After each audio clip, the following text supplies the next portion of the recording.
నమస్తే, welcome to our channel. ప్రధాని నరేంద్ర మోదీ బుధవారం ఏపీ పర్యటనకు వచ్చిన సంగతి తెలిసిందే. ఈ సందర్భంగా రాష్ట్ర ప్రభుత్వం భారీ ఏర్పాట్లు చేయగా పీఎం ప్రోగ్రామ్ గ్రాండ్ సక్సెస్ అయింది. ప్రధాని పర్యటనను విజయవంతం చేసేందుకు రాష్ట్ర ప్రభుత్వం ఓ రేంజ్ లో శ్రమించిందనే చెప్పాలి. చంద్రబాబు మంత్రులతో ఓ కమిటీని వేసి మోదీ సభ ఏర్పాట్లను ఎప్పటికప్పుడు పర్యవేక్షించారు. ఇక నారా లోకేష్ అయితే నేరుగా రంగంలోకి దిగి మోదీ టూర్ ఏర్పాట్లను దగ్గరుండి మరీ చూసుకున్నారు. లోకేష్ పడ్డ కష్టానికి ఫలితం దక్కిందనే చెప్పక తప్పదు. లోకేష్ తో మోదీ ప్రత్యేకంగా పిలిచి మరీ మాట్లాడటమే కాకుండా ఫ్యామిలీతో కలిసి ఢిల్లీ రావాలి అంటూ యువనేతకు ఆహ్వానం పలికారు. ఈ సన్నివేశాన్ని ప్రత్యక్షంగా చూసిన CM Chandrababu, deputy CM Pawan Kalyan ఒకంత షాక్ కు గురయ్యారు. మోదీ లోకేష్ ల మాటామంతి సన్నివేశం గురించిన వివరాల్లోకి వెళ్తే, ప్రధాని హోదాలో మోదీ విశాఖలో అడుగు పెట్టగా CM Chandrababu, deputy CM Pawan Kalyan governor తో కలిసి ఆయనకు ఆహ్వానం పలికారు. అక్కడి నుంచి సమీపంలోనే ఉన్న విడిదికి మోదీ చేరుకున్నారు. రాష్ట్రానికి వచ్చిన మోదీకి స్వాగతం పలికేందుకు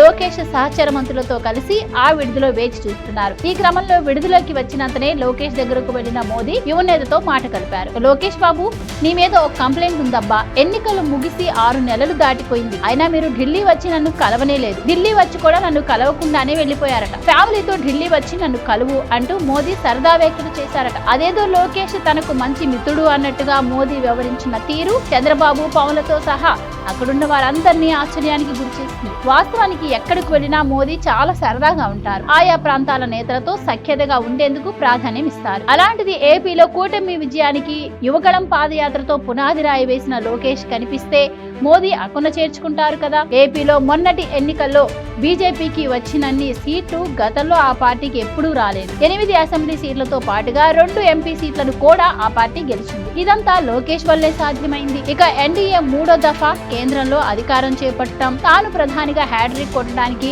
ఎన్డీఏ పక్షాలు కీలక భూమిక పోషించిన విషయం, ఆ పక్షాల్లో టీడీపీ 2వ అతిపెద్ద పార్టీగా అవతరించిన తీరు, అందుకోసం లోకేష్ చేసిన కృషిని గుర్తు చేసుకున్న మోదీ లోకేష్ ను ఆప్యాయంగా పలకరించారు. మోదీ పిలుపుతో మయమర్చిపోయిన లోకేష్ త్వరలోనే ఢిల్లీ వచ్చి కలుస్తాను సార్ అంటూ బదులిచ్చిన తీరు అక్కడ వారిని ఆకట్టుకుంది. Please subscribe to Leo news for more videos.